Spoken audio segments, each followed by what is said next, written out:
যত busy doctor তার ছেলে মেয়ের প্রবলেম তত বেশি। আপনি দেখবেন বেশিরভাগ ক্ষেত্রে। আপনাকে একটা হ্যাক্স বলে যাই, জাস্ট লিখে রাখতে পারেন, কারণ পরে খেয়াল থাকবে না। আমরা যা কিছু শুনি 1 ঘন্টা পরে 56% জিনিস ভুলে যাই। প্রতি 100টা কথার 56টা কথা 1 ঘন্টা পর ভুলে যাব। একদিন চলে গেলে 70টা কথা ভুলে যাব। 1 সপ্তাহ চলে গেলে 80টা কথা ভুলে যাব। এরপরে খেয়ালে থাকবে না যে এই স্পিচ শুনছি কি শুনি নাই। এই জন্য জাস্ট পয়েন্টটা একটু খালি খেয়াল করতে পারেন। কি সেটা?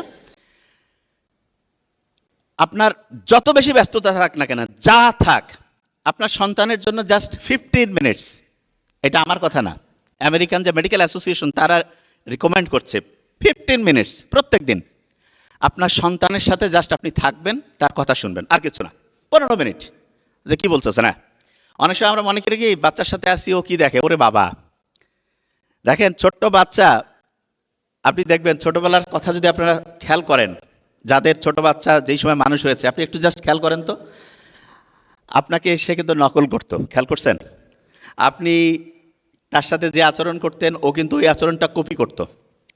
এবং খুব ইন্টারেস্টিং জিনিস, প্রত্যেক দিন 15টা মিনিট যদি আপনি বাচ্চার সাথে থাকেন, তাহলে কি হবে জানেন? আপনার এবং বাচ্চার মধ্যে ওই সময় অক্সিটোসিন ক্ষরণ হবে। আচ্ছা বলেন তো, অক্সিটোসিন আন্তরিকতা বাড়ায় না? এই আমাদের বাংলাদেশ, এই দক্ষিণ এশিয়ার ইসলাম প্রধান যে দেশগুলো আছে, এই দেশগুলো আব্বা আম্মা ভাই বোন ফ্যামিলির যে বন্ডিং, ইউরোপিয়ান কান্ট্রি থেকে এইটা আছে। ইউরোপিয়ান কান্ট্রিতে হচ্ছে ওই যে ওল্ড হোমে আব্বা আম্মা পাঠাই দিছে, বাচ্চা পাঠাই দিছে, ওই যে এটা কি কয়, চিলড্রেন হোম নাম দেওয়া যেতে পারে, চাইল্ড কেয়ারে পাঠাই দিছে। এবং বাচ্চা কাচ্চা দেখা যাচ্ছে যে ওই জায়গায় আছে, দাদা দাদি আরেক জায়গায় আছে। সত্যিকার অর্থে শান্তি নাই, অক্সিটোসিনের কোনো বন্ডিং নাই, এবং ওই জন্য দেখবেন ওইখানে ফ্যামিলিগুলো ধ্বংস হয়ে যাচ্ছে। তা আমরা যদি প্রত্যেক দিন বাচ্চার সাথে জাস্ট 15 মিনিট সময় দেয়, 15 মিনিট,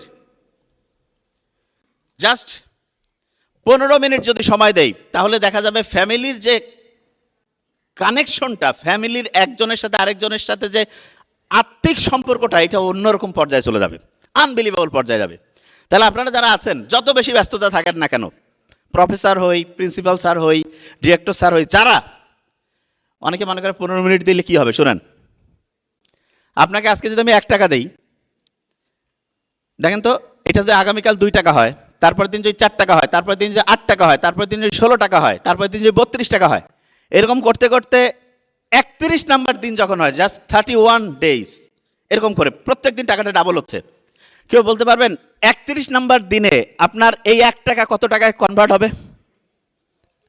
10 কোটির বেশি। Very nice. আর কেউ এদিকে? 1 টাকা দিয়েছি, শর্ত হচ্ছে একটা প্রত্যেক দিন ডাবল হবে। 1 থেকে 2, 2 থেকে 4, 4 থেকে 8, 8 থেকে 16, মাইটোসিস কোষ বিভাজনের মতো। স্যার বলছে 10 কোটির বেশি। এক্সাক্ট নাম্বারটা শুনলে আপনি হতবাক হয়ে যাবেন। 107 কোটির বেশি, 107 ক্রোড়স, এর চাইতে বেশি। আপনি চিন্তা করেন তো, আমাদের শরীরে যে ট্রিলিয়ন কোষ, লক্ষ লক্ষ কোটি কোটি যে কোষ, শুরু কিন্তু মাত্র একটা কোষ থেকে, জাইগোট, 1টা থেকে 2টা, 2টা থেকে 4টা, 4টা থেকে 8টা, 16, 32, 64। এবং আপনি দেখেন তো, এই সিস্টেমটাই, এই বাইনারি সিস্টেমটাই কাজ করে না কম্পিউটারে। আধুনিক এআই টেকনোলজি আসুক আর যাই আসুক, আল্লাহ যেখান থেকে সৃষ্টি শুরু করছে, 2 থেকে 4, 4 থেকে 8, 8 থেকে 16, ঠিক ওই মেকানিজমটাই কিন্তু বাইনারি সিস্টেমে, আর্টিফিশিয়াল ইন্টেলিজেন্স বলি, ইন্টারনেট বলি, কোয়ান্টাম কম্পিউটিং বলি, সবগুলো তো ওইটাই কাজ করছে। তার মানে বিজ্ঞান এখন যেখানে শুরু করতেছে, আল্লাহ শুরুটা ওইখান থেকে। বিজ্ঞান শুরু করছে, আল্লাহ শুরুটাই ওইখান থেকে। বিজ্ঞান এত অ্যাডভান্স হয়ে যে জায়গায় আসছে। তা যেটা বলছিলাম, প্রত্যেকদিন আপনি আপনার বাচ্চার সাথে 15 মিনিট টাইম দেবেন। এইটা 1 দিন, 1 সপ্তাহ, 1 মাস, 6 মাস, 1 বছর, 3 বছর, 5 বছর, 10 বছর, 20 বছর পরে আপনি দেখবেন যে আপনার বাচ্চাকে আপনি আলাদা করতে পারছেন না। অনেকেই বলে বাচ্চার সাথে আমার কানেকশন নাই। সেই দিন আমি এক মেডিকেলের ভাইয়ের সাথে কথা বলছিলাম, তা বলল যে ওনার পরিচিত একজন আমেরিকায় থাকে, ওনার বাবা হচ্ছে যে, মানে ওই পরিচিত যিনি আমেরিকায় থাকে, তার বাবা হচ্ছে করোনায় আক্রান্ত হয়ে মেডিকেলে, মানে 2020-21 ঘটনা বলছে, জীবন যাবে কি আসবে এরকম অবস্থায় আইসিইউতে আছে। বেটাও বাপকে দেখতে যায় না, বাবও বেটাকে আশা করে না, মনে খুব কষ্ট। তারপর আমি বললাম যে এটা কেন হইলো? বললো যে ওইখানকার ফ্যামিলিতে এরকম বন্ডিংস নাই। অথচ বাঙালি ছিল, বাংলাদেশ থেকে গেছে, এইরকম হাই প্রফেশনাল, তার ছেলে বাচ্চা ছোট থেকে বড় হইল, 22-23-25 বছর বয়স হলো, বাবা মৃত্যু সজ্জা। আচ্ছা, আমরা কি এটা চিন্তা করতে পারি? আমি একটা ঘটনা বলি। আমার ছোট ভাই ডক্টর নোবেল, তার এক ফ্রেন্ডের, তার নামটা রিভিল করছি না, ঘটনাটা জাস্ট এক্সাম্পল, খুব ভালো কাজ করে। তাদের যখন প্রপ পরীক্ষা হয়, বগুড়া মেডিকেল কলেজে যখন প্রপ পরীক্ষা হয়, সেই প্রপ পরীক্ষার সময় তার মা হচ্ছে প্রচণ্ড অসুস্থ হয়ে গেল, এবং প্রফের ভাইবা আগামীকালকে, সে প্রফের ভাইবা না দিয়ে চলে গেল হচ্ছে মাকে দেখতে। মার স্ট্রোক করছিল। তা খুব ভালো ছেলে ছিল, স্যারেরা খুব দয়া করে তাকে বলছে, ঠিক আছে তুমি অন্য যে আরেকটা যে রয়েছে গ্রুপ, তার সাথে ভাইবা দাও। ভাইবা দিয়ে সে পাশও করলো। ইন্টার্নশিপে যখন ঢুকবে, এই ইন্টার্নশিপে আমরা যাওয়ার সময় দেখা যায় না কাগজপত্র জোগাড়পাতি করে জমা দিতে হয়, ওই সময় তার মার রিকারেন্ট স্ট্রোক হলো, এবং ফ্যামিলিতে তার বড় ভাই অন্যরা হচ্ছে ঢাকায় থাকে, আর তার মা গ্রামে ছিল। সে তার মায়ের সাথে 24টা ঘন্টা, 7টা দিন, 1টা মাস, 1.5টা মাস সব সময় মায়ের টেক কেয়ার করছে। সত্যি কথা বলছি, কেউ যদি পার্সোনালি জিজ্ঞেস করে নামও বলে দিয়ে পারি, জাস্ট সবার সামনে নাম বলছি না। 1.5 মাস পরে যখন ডিরেক্টর স্যারের কাছে গিয়েছে যে স্যার আমার এরকম হয়েছে, মা এরকম অসুস্থ ছিল, এই ঘটনা, আমাকে জয়েন নেন। ডিরেক্টর স্যার বলছে তুমি 10 মিস করছো, 6 মাস পরে আসো। তার মানে পরের যারা সাপ্লিমেন্ট গ্রুপ তারা কি করবে বেচারা। যদিও ডিরেক্টর স্যার এই ক্ষেত্রে হয়তোবা একটু মানবিকতা দেখালে হয়তোবা, যাই হোক, কিন্তু আল্লাহর প্ল্যান দেখেন কি করে। তারপরে সে এসে আবার মায়ের সাথে হচ্ছে যে সেবায় সে নিয়োজিত হয়ে গেল। 6 মাস পরে সাপ্লি যে গ্রুপ ছিল তাদের সাথে জয়েন করলো। জয়েন করার পরে দেখেন আল্লাহর মেকানিজম কি, ইন্টার্নশিপ কমপ্লিট করলো, পোস্ট গ্রাজুয়েশন দিল, এবং সম্ভবত ডিপ্লোমা, না একটা ডিপ্লোমা তার কমপ্লিট হয়ে গেল। বিসিএস হচ্ছে না, লাস্ট কোন বিসিএসটা হলো ভাইয়া? 48 বিসিএসে সম্ভবত জয়েন দেয়নি ইনশাল্লাহ, এবং তারপরে 2-3টা বিসিএস একসাথে হয়ে বসে আছে, তার জয়েন হয়ে যাবে। তা আমি নোবেলকে বললাম যে ভাই তোমাদের ব্যাচের সবার স্ট্যাটিস্টিক্সটা কি?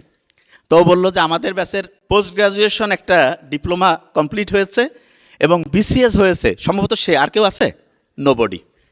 আল্লাহ যে আছে, এবং মা বাবার সেবা করলে, মা বাবার সাথে সময় কাটালে, কিয়ামতে ওই সময় কি পাবো সেটা তো পাবোই, কিন্তু দুনিয়াতে যে তা পাওয়া যায়, নোবেলদের ব্যাচের ডক্টর তো তার একটা অসাধারণ এক্সাম্পল। গা কাটা দিয়ে ওঠে না? আমার তো গা কাটা দিয়ে উঠতেছে। আপনি মা বাবার সাথে সময় কাটাইলে শয়তানের মেজাজ গরম হয়ে যায়। এই জন্য দেখবেন বাপ মা ফোন দিলাই রাখো, অথচ বন্ধু বান্ধবের সাথে, এটা আমিও দেখছি আমার নিজেরও। তারপর আমি চেষ্টা করি আলহামদুলিল্লাহ, কারণ আমি জানি যে না, আমি বুঝি যে বড় শয়তান আসি কয় যে বাপ মার সাথে পরে কথা কইলে হবে। আপনি দেখেন মিলান, অথচ বন্ধু বান্ধব সবাই ঘন্টা বা ঘন্টা কথা বলছি, বাবা মা ফোন দিলে আচ্ছা ঠিক আছে নিজের লোক পরে হবে। মা বাবার সাথে যখন আপনি কথা বলেন, তখন মা বাবা যেই প্রান্তেই থাক, আপনি কথা বলতেছেন না, অক্সিটোসিন ক্ষরণ হচ্ছে। আমাদের মা বাবার হার্টের যে রক্তের নালীগুলো, এই রক্তের নালীগুলো পরিষ্কার করার জন্য কি সার্ফ এক্সেল দিয়ে পরিষ্কার করবেন? নো, এটা পরিষ্কার হয় যে জিনিস দিয়ে, তার নাম অক্সিটোসিন। তার মানে আপনি আপনার মা বাবার সাথে যতক্ষণ কথা বলছেন, ততক্ষণ আপনার মায়ের রক্তের নালীগুলো, আপনার বাবার রক্তের নালীগুলো অক্সিটোসিন দিয়ে পরিষ্কার হচ্ছে, এবং এই কারণে দেখবেন হার্টের সমস্যা মা বাবার আল্লাহর রহমতে তখন কমতে থাকবে। আমাদের এলাকার একটা ঘটনা বলি। লোকটা তুলনামূলক লোক মুখে শোনা খারাপ, খারাপ বলতে মানুষের সাথে অন্যায় অত্যাচার করত, খুব পাওয়ারফুল কিন্তু খারাপ। ওই লোকের মেয়ে হঠাৎ করে একটা বিয়ে করছে, সেই মেয়ের বাসায় গিয়েছে ওই লোক। যাওয়ার পরে, চেয়ারম্যান ছিল, নাম বলছি না, যাওয়ার পরে মেয়ে দরজা খুলে তাকে, তার বাবাকে ভিতরে ঢুকতে দেয়নি। বাপ কিন্তু প্রচণ্ড গুন্ডা বদমাশ যাই বলেন, কিন্তু মেয়ের সাথে তার কানেকশন অন্যরকম। এই যে মেয়ে তাকে অপমান করে, তিরস্কার করে বের করে দিল, বাসায় আসতে পারে নাই, তার আগে হার্ট অ্যাটাক করে পৃথিবী থেকে বিদায় নিয়েছে। তার মানে মা বাবার সাথে সন্তানের বন্ডিংটা খারাপের দিকে গেলে আপনি আপনার আব্বা আম্মাকে অ্যাকিউট এমআই করে দুনিয়া থেকে বিদায় করে দেওয়ার একটা রাস্তার মধ্যে থাকতে পারেন। আর আপনি যদি বাবা মার সাথে সম্পর্ক পজিটিভ রাখেন, প্রতি মুহূর্তে রক্তের নালীগুলো পরিষ্কার হইতে থাকলো, এবং আপনার আব্বা আম্মার হার্ট ক্লিন হইলো, রক্তের নালী পরিষ্কার হইলো, হার্টের সমস্যা থেকে দূর হয়ে বেশি দিন বাঁচার যে রাস্তা, সেইটা আপনি গতিশীল করলেন।